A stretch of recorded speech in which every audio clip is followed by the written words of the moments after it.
성경적으로 삼위일체 하나님의 사역과 관련해서 우리 역사적인 시대를 구분할 수가 있습니다. 먼저 성부 하나님이 일하셨던 구약 시대, 그리고 둘째로 성자 예수님의 신약 시대, 그리고 성령 하나님과 교회의 시대로 이렇게 구분을 할 수가 있습니다. 지금 우리는 성령과 교회의 시대를 살아가고 있습니다.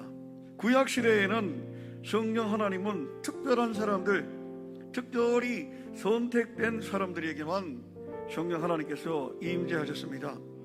지금은 구약 요엘서 2장 28절에 말씀하시고 약속하신 대로 내가 내 영을 만민에게 부어주리라. 오순절날 성령께서 사도들의 머리 위에 강림하셨습니다. 그래서 지금 우리가 살아가는 시대를 만인 제사장의 시대다. 성령 하나님께서는 예수 믿는 자의 손을 통해서 오늘도 능력을, 기적을 행하시는 겁니다. 지금 코로나19 바이러스로 말미암아서 우리는 어쩔 수 없는 새로운 시대를 맞이하게 되었습니다. 뉴 노멀 시대다. 예전에는 없었던 그런 것이지만 이것이 지금은 새로운 표준이 되는, 새로운 표준, 새로운 일상이 되는 것을 뉴 노멀이라 그렇게 이야기합니다. 뉴 노멀 시대의 특징이 바로 비대면이죠. 그러나 인간은 사회적인 존재이기 때문에 비록 비대면 상황 속에서 살아가게 되었음에도 불구하고 만나는 일이 이루어지는 것은 변화없다라는 것입니다. 모두가 만날 수 없기 때문에 만나야 뭐가 된다라고 배워왔고 그렇게 생각하던 사람들이 이제 만날 수 없게 되었기 때문에 아무것도 할 수 없다라고 그렇게 절망하고 있습니다. 교회학교도 수련회도 성경학교도 만날 수 없기 때문에, 그러니까 모일 수 없기 때문에 뭘 할 수 없다라고 그렇게 절망하고 있습니다. 그러나 저는 지금 현실적인 상황을 긍정적인 시각으로 볼 수 없을까? 우리 시대는 만남을 위한 시간과 공간의 벽이 허물어진 시대가 됐습니다. 그래서 우리에게는 새로운 시대, 이것이 기회일 수 있다라는 것이죠. 성령의 사역이 바로 시간과 공간을 넘어선 사역이기 때문입니다. 예수 그리스도께서 이 땅에 오셔서 구약 예배의 물리적인 공간과 시간적인 거리를 넘어선 예배를 가능케 하셨습니다. 그래서 세계 어디서든지 온라인으로, 영상으로 예배에 참여하고, 이 예배에 참여하고 있는 사람들과 함께 바로 이 현장에서, 예배 현장에서 함께 기도하고, 바로 이 예배 현장에서 하나님이 동일하게 응답하시고 동일하게 치유하시고 또 문제를 해결해 주시는 성령 하나님의 역사를 동일하게 경험할 수 있게 되는 겁니다. 전지전능하시고 무소부재하신 하나님께서 이 예배 현장에서 온라인으로 오프라인으로 예배하는 이 현장에서 동시에 세계 각지의 예배자들에게 동일한 응답의 은혜를 부어주실 줄로 믿습니다.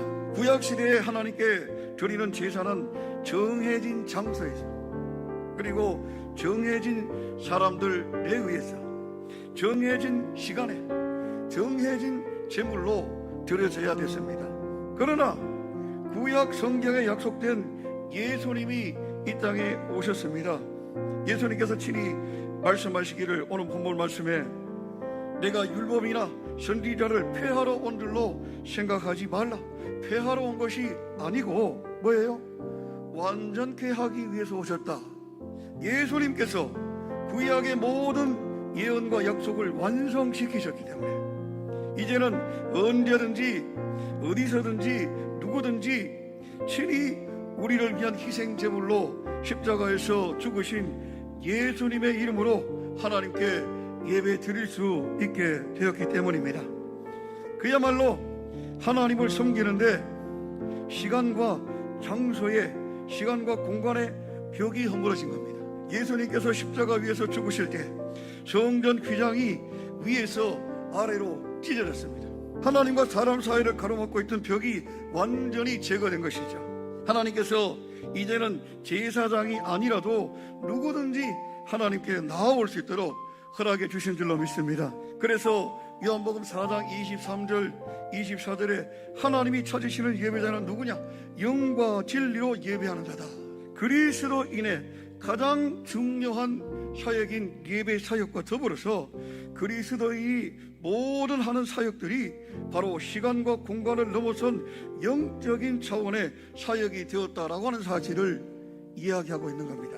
긍정적인 측면으로 볼 때에 어쩌면 우리는 지금 가장 절망적인 시대가 아니라 우리는 어쩌면 가장 신약적인 환경에 들어선 것일 수도 있습니다. 지금까지 우리는 구약적인 개념에 매여서 살았는지도 몰라요. 마태복음 18장 20절에 예수님 말씀하시기를 두세 사람이 내 이름으로 모인 곳에 나도 그들 중에 있느니라. 여러분, 신약 예배 공동체인 교회는 예수님을 믿는 사람들의 모임입니다. 예배당이 중요한 것이 아니라 예배 드리는 사람이 중요하게 되었습니다. 교회라는 말의 의미 속에 들어있는 중요한 핵심적인 의미가 뭐예요? 모임이죠. 교회는 예수 믿는 성도들의 모임입니다. 그럼에도 불구하고 분명한 것은 히브리서 10장 25절에 모이기를 피하는 어떤 사람들의 습관과 같이 하지 말고 오직 권하여 그날이 가까움을 볼수록 더욱 그리하자. 더욱 뭐하자? 더욱 모이기에 힘쓰자. 그렇게 말씀하십니다. 교회는 모이는 일에 힘써야 됩니다.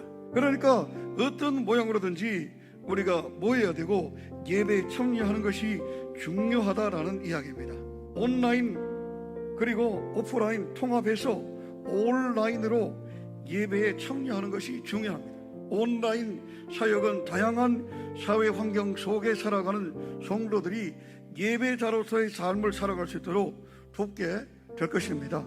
자, 이 코로나19 상황으로 말미암아 교회 사역의 두 개의 축이 자리 잡게 되었습니다. 온라인 사역과 오프라인 사역, 두 개의 축이 생겨버렸습니다. 우리 은혜 교회에서는 이 온라인 사역이 오프라인 사역을 효과적으로 지원하는 도구가 될 것입니다.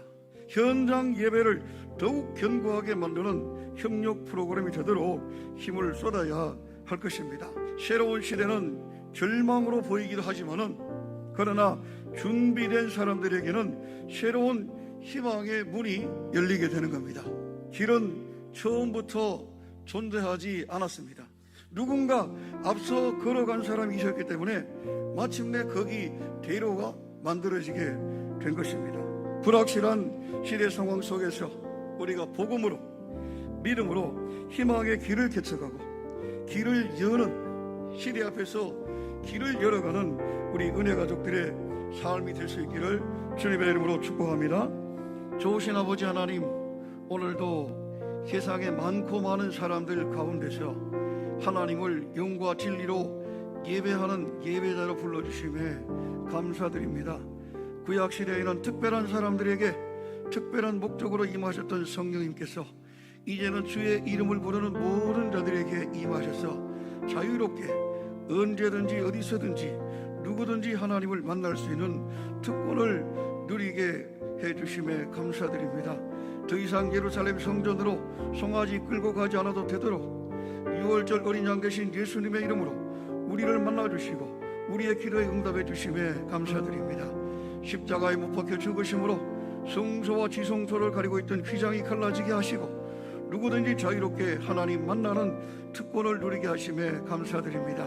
이 예배자의 자유를 마음껏 누리고 감사와 기쁨으로 가득한 은혜의 가족들의 삶이 되게 하여 주옵소서. 어디서든지 기도에 응답하시는 주님의 손길로 사랑하는 주의 백성들의 질병과 그 염려 근심과 삶의 모든 고통스러운 문제들을 만져주시고 치료하여 주시고 깨끗게 하여 주시고 온전함으로 회복시켜 주옵소서. 사랑하는 주의 백성들 몸과 마음과 삶의 모든 영역에서 성령 아닌 모든 악한 영의 역사들 어둠의 역사가 사라지게 하시고 예수님의 생명과 은혜의 빛으로만 충만케 하여 주옵소서. 주님의 살아계심을 삶으로 증명하며 자랑하는 주의 백성들 되게 하여 주옵소서. 예수님 거룩하신 이름으로 기도드리옵나이다. 아멘.